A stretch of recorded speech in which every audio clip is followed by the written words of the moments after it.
নমস্কার বন্ধুরা, ট্রেন্ডিং বাংলায় আপনাদেরকে স্বাগত। বর্তমান বিশ্ব রাজনীতিতে বড় শক্তিধর দেশগুলো প্রায় তাদের অর্থনৈতিক এবং কূটনৈতিক প্রভাব ব্যবহার করে অন্য দেশগুলোর উপর চাপ সৃষ্টি করার চেষ্টা করে। আর সেই বাস্তবতার মধ্যেই প্রশ্ন উঠছে, আমেরিকা কি সত্যিই ভারতের মতো একটা সার্বভৌম দেশকে বলে দিতে পারে যে কোথা থেকে তেল কিনতে হবে আর কোথা থেকে তেল কিনতে হবে না? রাশিয়ার তেল কেনা নিয়ে ভারতের উপর আমেরিকার চাপ এবং আবার নির্দিষ্ট শর্তে 30 দিনের ছাড় দেওয়ার সিদ্ধান্ত অনেকের কাছেই কূটনৈতিক দ্বিচারিতা বলে মনে হচ্ছে।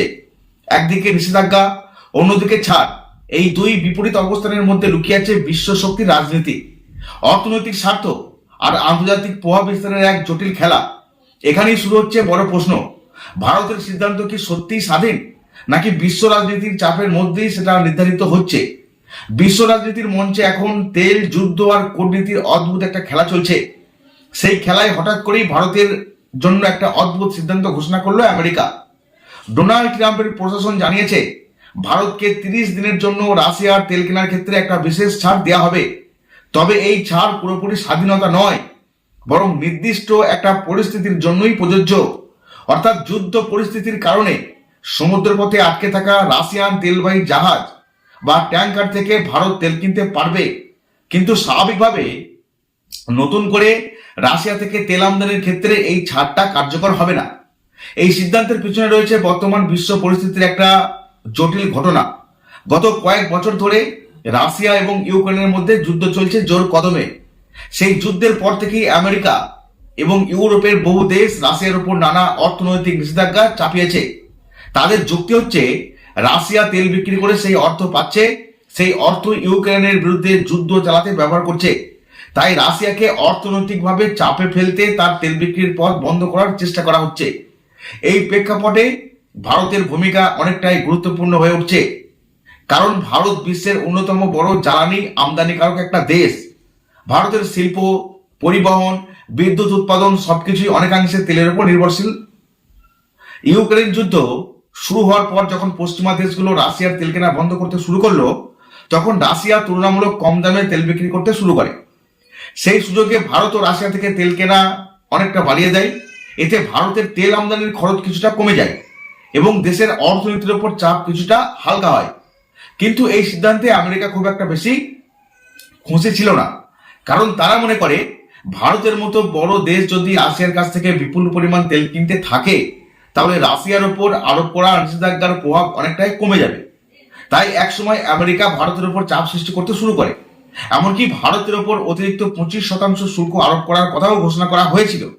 উদ্দেশ্য ছিল ভারতকে রাশিয়ার তেল কেনা থেকে আটকানো। যদিও ভারতের অবস্থান ছিল সম্পূর্ণ আলাদা। ভারত স্পষ্টভাবে জানিয়ে দিয়েছিল যে তাদের বাণিজ্য নীতি মূলত জাতীয় স্বার্থের উপর নির্ভর করে। ভারতের মতো একটা বড় আর জনবহুল দেশের জন্য জ্বালানির নিরাপত্তা অত্যন্ত গুরুত্বপূর্ণ বিষয়। তাই কোনো একটি দেশের উপর নির্ভর না করে বিভিন্ন দেশ থেকে তেল কেনাই ভারতের নীতি। রাশিয়া থেকে তেল কেনাও সেই নীতিরই একটা অংশ। তাহলে প্রশ্ন উঠছে, আমেরিকা একটা দেশকে কিভাবে এই কথা বলতে পারে? আসলে আমেরিকা চায় গোটা বিশ্বে তাদের কর্তৃত্ব ফলাতে। যেমন আমরা দেখছি বিশ্বের বিভিন্ন দেশকে তার শক্তির জোরে কাবু করেছে। ইরানের সঙ্গে যুদ্ধ চলছে, এর আগে আফগানিস্তান, ইরাকের ক্ষেত্রেও আমরা অনেক কিছু দেখেছি। এই পরিস্থিতির মধ্যেই পশ্চিম এশিয়ায় নতুন করে যুদ্ধ পরিস্থিতি তৈরি হয়েছে। ইসরায়েল এবং আমেরিকার সঙ্গে ইরানের সংঘাত শুরু হওয়ার পর পুরো অঞ্চলে উত্তেজনা ছড়িয়ে পড়েছে। এর সবচেয়ে বড় প্রভাব পড়েছে হরমুজ প্রণালীতে। এই প্রণালীটি পারস্য উপসাগর এবং ওমান উপসাগরের মাঝখানে একটা অত্যন্ত গুরুত্বপূর্ণ জলপথ। বিশ্বের মোট রপ্তানিযোগ্য তেলের প্রায় 20% এই হরমুজ প্রণালী দিয়েই বিভিন্ন দেশে যায়। কিন্তু বর্তমানে ইরান সেই প্রণালী দিয়ে জাহাজ চলাচল কার্যত বন্ধ করে দিয়েছে, কারণ তারা আশঙ্কা করছে যে যুদ্ধ পরিস্থিতিতে এই পথ দিয়ে চলাচল করা জাহাজগুলি হামলার শিকার হতে পারে। ফলে বিশ্বের বহু তেলবাহী জাহাজ এবং ট্যাঙ্কার এই অঞ্চলে আটকে পড়েছে। ভারতের ক্ষেত্রেও এই সমস্যার বড় প্রভাবটা পড়েছে, কারণ ভারতের মোট অপরিশোধিত তেল এবং প্রাকৃতিক গ্যাসের প্রায় 40% এই পথ দিয়েই আসে। এখন যুদ্ধ পরিস্থিতির কারণে ভারতের প্রায় 37টি জাহাজও সেখানে আটকে রয়েছে। আর এই অবস্থায় বিশ্বজুড়ে তেলের বাজারে অস্থিরতা তৈরি হয়েছে। তেলের দাম বাড়ার আশঙ্কা দেখা দিচ্ছে। এমন পরিস্থিতিতে আমেরিকা বুঝতে পারছে যে পুরোপুরি নিষেধাজ্ঞা বজায় রাখলে তেলের সরবরাহে আরো বড় সংকট তৈরি হতে পারে। তাই কিছুটা নমনীয়তা দেখিয়ে ভারতের জন্য এই 30 দিনের বিশেষ ছাড় ঘোষণা করা হয়েছে। তারপরেও অনেকেই প্রশ্ন তুলছে যে একটা স্বাধীন রাষ্ট্র আরেকটা স্বাধীন রাষ্ট্রের উপর এমন কথা বলতে পারে? আমেরিকার অর্থ সচিব স্কট বেসেন্ট এই সিদ্ধান্তের ব্যাখ্যা দিতে গিয়ে বলেছেন, ভারত আমেরিকার একটা গুরুত্বপূর্ণ এবং কৌশলগত অংশীদার। বর্তমান পরিস্থিতিতে ইরান সংক্রান্ত সমস্যার কারণে বিশ্ব জ্বালানি বাজারে নতুন চাপ তৈরি হয়েছে। সেই চাপ কিছুটা কমানোর জন্যই এই সাময়িক উদ্যোগটা নেওয়া হয়েছে। তবে আমেরিকার দাবি, এই ছাড়ের ফলে রাশিয়া খুব বেশি অর্থনৈতিক সুবিধা পাবে না, কারণ এটি কেবল সমুদ্রে আটকে থাকা তেলের ক্ষেত্রেই প্রযোজ্য। এদিকে আন্তর্জাতিক সংবাদ সংস্থা রয়টার্সের একটা প্রতিবেদনে দাবি করা হয়েছে, ভারতীয় তেল সংস্থাগুলি ইতিমধ্যে লক্ষ লক্ষ ব্যারেল রাশিয়ান তেল কেনার প্রস্তুতি নিচ্ছে। প্রতিবেদনে আরো বলা হয়েছে, ভারত নাকি আমেরিকার কাছে অনুরোধ করেছিল যাতে এই তেল কেনার অনুমতি দেওয়া হয়। যদিও ভারত সরকার এই বিষয়ে প্রকাশ্যে খুব বেশি কিছু বলেনি। এখনো পর্যন্ত যা খবর, এই বিষয়ে বিস্তারিত ভারত সরকারের কাছ থেকে জানা যায়নি। এই পুরো ঘটনাটি আসলে বিশ্ব রাজনীতির একটা বাস্তব চিত্র তুলে ধরছে। এখানে বন্ধুত্ব, কূটনীতি, অর্থনীতি সবকিছুই একে অপরের সঙ্গে জড়িয়ে। একদিকে আমেরিকা রাশিয়াকে চাপে রাখতে চাইছে, অন্যদিকে তারা ভারতের মতো গুরুত্বপূর্ণ অংশীদারকেও পুরোপুরি বিরোধী করতে চায় না। আবার ভারতও এমনভাবে কূটনৈতিক ভারসাম্য বজায় রাখার চেষ্টা করছে যাতে তার জ্বালানি নিরাপত্তা বজায় থাকে এবং আন্তর্জাতিক সম্পর্ক খুব বেশি খারাপ না হয়। এবং এই নিয়েও আমরা আমেরিকার অ্যাকচুয়ালি দাদাগিরি দেখতে পাচ্ছি। তাহলে আমেরিকা যখন যাকে যেটা আদেশ করবে, সেই আদেশে কি মানতে তারা বাধ্য হবে? আসলে আমেরিকা বিশ্বের প্রত্যেকটা দেশে তাদের যে ছড়ি ঘোরাতে চাইছে, এই ঘটনা সেটাও একটা বড় প্রমাণের অংশ। সব মিলিয়ে বোঝা যাচ্ছে, বর্তমান বিশ্ব রাজনীতিতে শুধু তেল শুধু জ্বালানি নয়, বরং এক ধরনের শক্তিশালী অস্ত্র হয়ে উঠেছে। কোন দেশ কাকে তেল বিক্রি করবে, কে কার কাছ থেকে তেল কিনবে, এই সিদ্ধান্তগুলো এখন শুধু অর্থনৈতিক বিষয় হিসাবেই নয়, বরং বড় বড় রাজনৈতিক কৌশলের একটা অংশ। সেটা তো স্পষ্ট বোঝাই যাচ্ছে। ভারতের জন্য এই 30 দিনের ছাড় তাই সাময়িক স্বস্তি দিলেও ভবিষ্যতে বিশ্ব রাজনীতির এই জটিল সমীকরণ আরো অনেক পরিস্থিতির জন্ম দিতে পারে।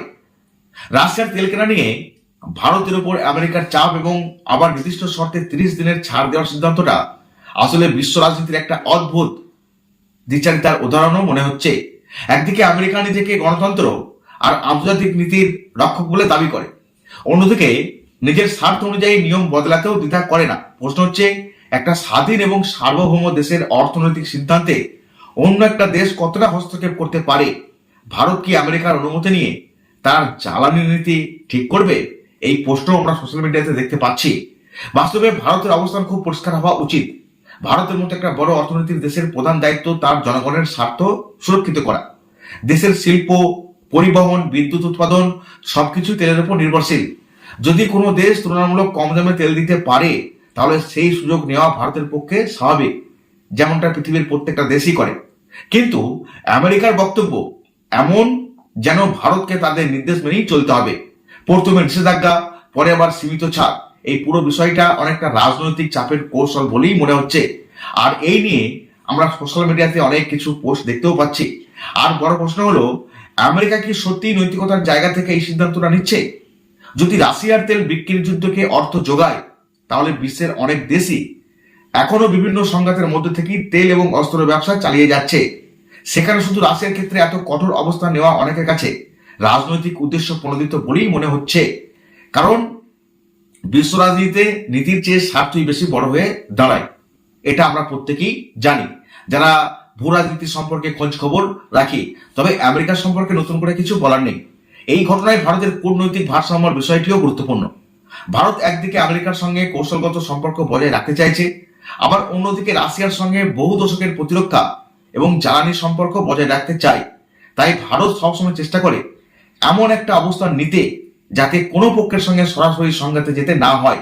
কিন্তু যখন আমেরিকার মতো শক্তিশালী দেশ প্রকাশ্যে চাপ সৃষ্টি করে, তখন ভারতের সামনে পরিস্থিতি কিছুটা কঠিনই হয়ে পড়ে। আরেকটা গুরুত্বপূর্ণ বিষয় হলো জ্বালানির নিরাপত্তা। এই জিনিসটা ভাবতে হবে। একটা উন্নয়নশীল দেশের জন্য সস্তা জ্বালানি অত্যন্ত গুরুত্বপূর্ণ। যদি আন্তর্জাতিক রাজনীতির কারণে তেলের দাম হঠাৎ করে বেড়ে যায়, তার প্রভাব সরাসরি সাধারণ মানুষের জীবনেই পড়ে। পরিবহন খরচ বেড়ে যায়, পণ্যের দাম বেড়ে যায় এবং পুরো অর্থনৈতিক চাপ তৈরি হয়। তাই ভারতের মতো দেশের জন্য জ্বালানির উৎস বৈচিত্র্যময় রাখা খুবই জরুরি। শুধুমাত্র একটা দেশের উপর নির্ভর করা উচিত নয়। যদি সম্ভব হয় অনেকগুলি দেশের সঙ্গে সম্পর্ক রাখা উচিত। সব মিলিয়ে এই ঘটনাটা দেখিয়ে দিচ্ছে যে বর্তমান বিশ্বে অর্থনীতি, রাজনীতি এবং যুদ্ধ সবকিছুই একে অপরের সঙ্গে গভীরভাবে জড়িয়ে গেছে। আমেরিকার এই সিদ্ধান্তকে কেউ কেউ বাস্তববাদী কূটনীতি বলতে পারেন, আবার অনেকের চোখে এটা বড় শক্তির প্রভাব খাটানোর একটা উদাহরণ। তবে একটা বিষয় পরিষ্কার, ভারতের মতো একটা দেশের উচিত নিজের স্বার্থকে সর্বোচ্চ গুরুত্ব দেওয়া এবং আন্তর্জাতিক চাপের মধ্যেও স্বাধীনভাবে অর্থনৈতিক সিদ্ধান্ত নেওয়ার ক্ষমতাটা বজায় রাখা। কারণ শেষ পর্যন্ত কোনো দেশের নীতি নির্ধারণের মূল লক্ষ্য হওয়া উচিত তার জনগণের স্বার্থ এবং ভবিষ্যতের নিরাপত্তা।